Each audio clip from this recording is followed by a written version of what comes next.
Sir వైశాఖ బహుళపక్ష అష్టమి ఈసారి ఒకంత విశేషంతో వస్తోందని చెప్పుకోవచ్చు. శనివారంతో కూడి వస్తోంది. శనివారం అష్టమి రేపు 9వ తారీఖు. దీని విశిష్టత ఏమిటి? ఎవరెవరు ఈ అష్టమిని వినియోగించుకోవచ్చు అంటే కాలాష్టమిగా మనం జరుపుకునేటటువంటి అష్టమి. అయితే కాలభైరవుడిని మరి పూజించచ్చా పూజించకూడదా ఇట్లా రకరకాల సందేహాలు ఉంటాయి సార్. మీరైతే ఏం చెప్తారు సార్? తప్పకుండా. అంటే మనం చాలా సందర్భాల్లో కాలభైరవుడి గురించి చేస్తూనే ఉంటాం కూడా. ఎందుకని చెయ్యాలి ఎక్కువసార్లు అనేది కానీ, లేదా తరచూ ఎందుకు ఉపయోగించుకోవాలి అంటే కనుక మనం చాలా సందర్భాల్లో చెప్పాం కాలాన్ని పరిపాలించేవాడే కాలభైరవుడు అని చెప్పి. సో అందుకని కాలమంతా ఆయన అధీనంలో ఉన్నప్పుడు కాలం చుట్టూ పరిగెడుతున్న మనం ఆయన చుట్టూ పరిగెత్తకుండా ఉండటం అనేది హాస్యాస్పదం.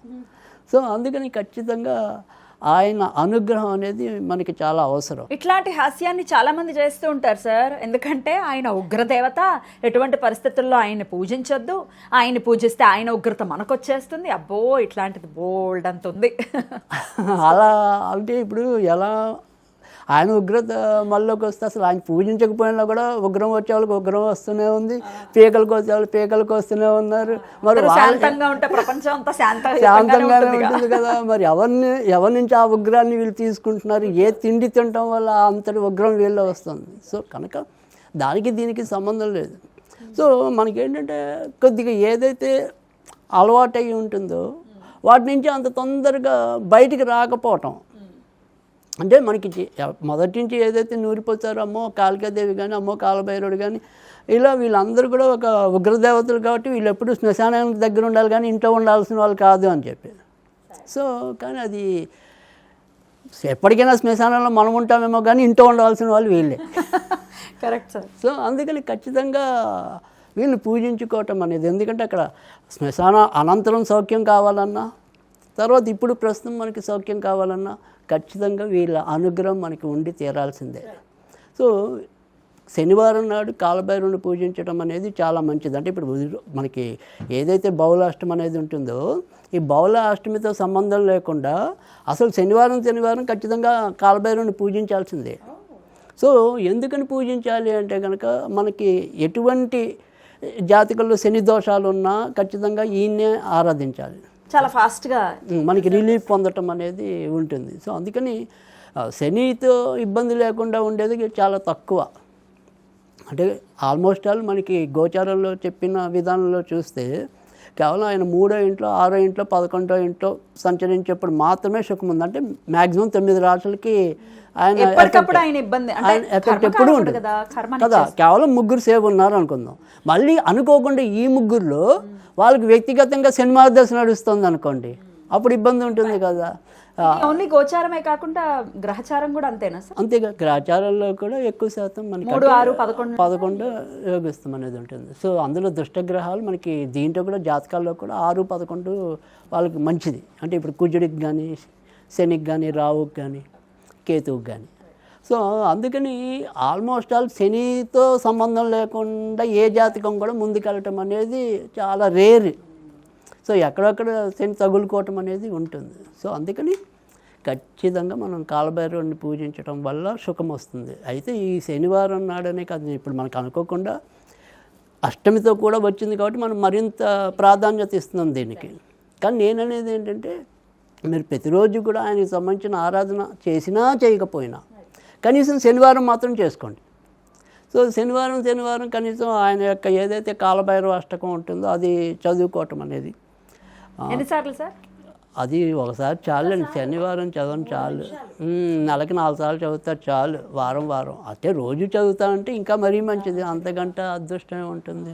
సో కానీ ఎవరికైతే బంగారు పరంగా అంటే ఈసారి చెప్పేది మటుకు అంటే మనం కాలభైరవుని ఆరాధించటంలో అనేక రకాలైన మార్గాలు ఉన్నాయి, అనేక రకాలైన మంత్రాలు ఉన్నాయి, అనేక రకాలైన సమస్యలకు పరిష్కారం ఉంది. సో కాలభైరవుడిని అంటే మనం ఈ మాట ఇచ్చేది మాత్రం స్వర్ణాకర్షణ కాలభైరవ మంత్రం. అంటే ఎవరికైతే బంగారంతో ఇబ్బంది ఉంటుందో, బంగారం తరచు తాకట్లోకి వెళ్ళిపోతూ ఉంటుందో, లేదా బంగారం ఒంటి మీద నిలవకుండా అయిపోతుంటుందో అలాంటి వాళ్ళకి, అంటే ఒక రకంగా చెప్పాలంటే బంగారం కాదు, బంగారం లాంటి జీవితం కావాలన్నా కూడా స్వర్ణాకర్షణ భైరవ తంత్రం అనేది లేదా మంత్రం అనేది. సో మనకి ఇంచుమించుగా 8 మంది భైరవులు ఉండటం అనేది అష్టభైరవులు. అందులో స్వర్ణాకర్షణ భైరవుడు కూడా ఒకడు.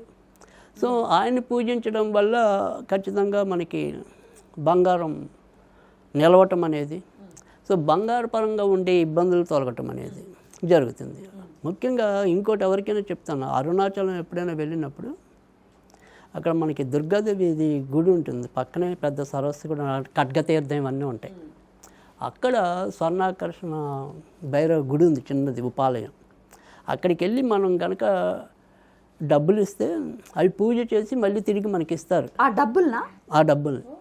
సో అంటే మనం ఒక 5-6 నాణాలు ఇచ్చామనుకోండి, ఒక నాణం స్వామి పాదాల దగ్గర వాళ్ళు ఉంచుకుని మిగతా మనకి ఇచ్చేస్తారు.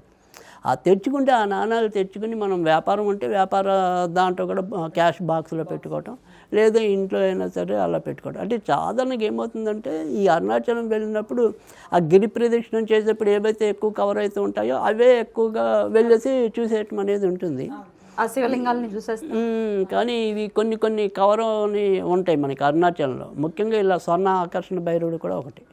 ఈ స్వర్ణ ఆకర్షణ భైరవుడు ఎప్పుడైనా అంటే అరుణాచలం ఈ మధ్యన అందరూ చాలామంది తరచు వెళ్తున్నారు కాబట్టి వాళ్ళకు ఒక ఐడియా ఇస్తున్నా. సో ఖచ్చితంగా వెళ్తే బాగుంటుంది.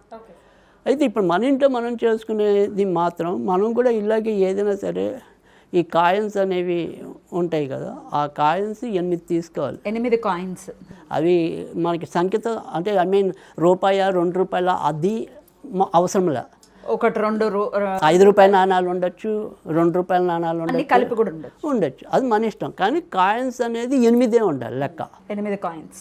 సో ఈ 8 కాయిన్స్ పెట్టుకొని వాటి మీద మనం ఏదైనా సరే పూజ అంటే అక్షింతలతో పూజ చేయొచ్చు. లేదు మనం ఏదైనా సరే బొగ్గులు ఉంటాయి కదా, ఆ బొగ్గుని పిండిలాగా చేసి కుంకుమలాగా వాడాలి. అది చాలా విశేషంగా పనిచేయటం అనేది ఉంటుంది. అంటే భైరవుడిని ఎప్పుడు కూడా అసలు బూడిద అంటే ఈవెన్ విభూతితో కూడా పూజించవచ్చు. సో స్వచ్ఛమైన బూడిదతో కూడా పూజించవచ్చు. సరే కొంతమంది మద్యంతో కూడా పూజిస్తారు, అది వేరే విషయం. కానీ బట్ ఖచ్చితంగా మనం బొగ్గు పొడితో పూజించినా కూడా చాలా మంచి ఫలితాలు ఉంటాయి. సో అది ఆ రకంగా ఏదైతే ఈయన అష్టోత్తరం ఉంటుంది, భైరవ అష్టోత్తరం, ఆ అష్టోత్తరం చదువుతూ ఒక్కొక్క నామానికి కొద్దిగా వేయటమే. అది వేసి చేసిన ఇదేదైతే ఉందో బొగ్గు పొడి కానీ మనం ఈవెన్ బొగ్గు పొడి లేకపోయినా విభూతితో కూడా చేయొచ్చు.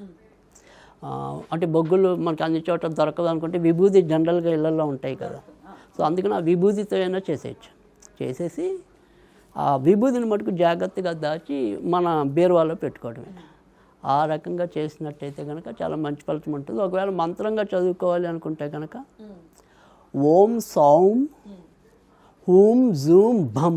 హూం అంటే ఏరాలు అవ్వాలి, హూం జూం భం. స్వర్ణాకర్షణ భైరవాయ నమః. స్వర్ణాకర్షణ భైరవాయ నమః. ఇది చదువుకోవటం. తర్వాత ఎప్పుడైనా సరే గుర్తుండి మన బంగారం కొనడానికి వెళ్ళేప్పుడు కూడా మనసులో దీన్ని 8 సార్లు చదువుకుని బంగారం కొన్నట్టయితే కనుక ఆ బంగారం భద్రంగా ఉంటుంది, స్థిరంగా ఉండటమే కాకుండా ఇలా దొంగతనాలు పడకుండా అలా కూడా ఉంటుంది. సో అందుకని మంచిది, ఇది చాలా మంచి మంత్రం. సో అది చదువుకుని కొనుక్కున్నట్టయితే కనుక ఇంకా లాభం ఉంటుంది. సో ఈ రకంగా చేయటం అనేది తర్వాత ఎప్పుడైనా సరే మనం మొదట చెప్పుకున్నట్టు అసలు శనివారం స్వర్ణాకర్షణనే కాదు, ఏ భైరవుడిని పూజించినా కూడా అష్టాంగ భైరవ, రురు భైరవ, ఇలా మొత్తం 8 రకాల భైరవులు ఉంటారు. చెప్పండి సార్ ఒక్కొక్క భైరవ గురించి. మనం ఇప్పుడు ఈ వారం మనం స్వర్ణాకర్షణ భైరవ తీసుకున్నాం కదా, అలా ఒక్కొక్కటి మనం పరిచయం చేద్దాం. ఖచ్చితంగా తప్పకుండా.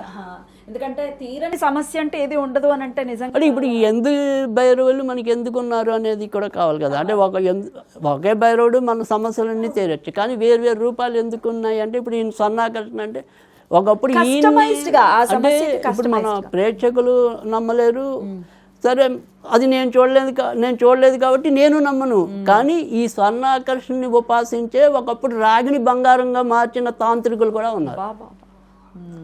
సో కానీ అది ప్రాక్టికల్గా ఇప్పుడు మనకి ఎవరు చూపిస్తారు? విద్య అంటారు, అది స్వర్ణాకర్షణ విద్య. అది సో అది దాన్ని వాళ్ళు దేన్ని తాకితే అది బంగారం అయిపోయేది, కానీ రాగిని ఎక్కువగా చేసేవాళ్ళు. రాగిని చేశారు. రాగి బంగారంగా మారిపోతుంది స్వర్ణాకర్షణని పూజిస్తే. సో కానీ అంత మరి నేను చూడలేదు, నేను చూడని దాన్ని మనం అవతల మీద రుద్దలేం కదా. సో మన అనుభవంలో ఏది విన్నామో, ఏదైతే సత్యమని ధృవీకరించుకున్నామో అది మాత్రమే చెప్తున్నాం. ఖచ్చితంగా చాలా చక్కగా తెలియజేశారు సార్. ఫ్యూచర్ ఎపిసోడ్స్లో డెఫినెట్గా మిగిలిన 7 భైరవుల గురించి కూడా మీరు చెప్తే తెలుసుకుంటాము. ఇప్పుడైతే ఈ వచ్చేటటువంటి విశేషవంతమైన రోజుని ప్రతి ఒక్కరు కూడా వినియోగించుకోవాలని మనస్ఫూర్తిగా మనవి చేస్తూ చాలా చక్కగా తెలియజేశారు సార్. కృతజ్ఞతలు. నమస్కారం సార్.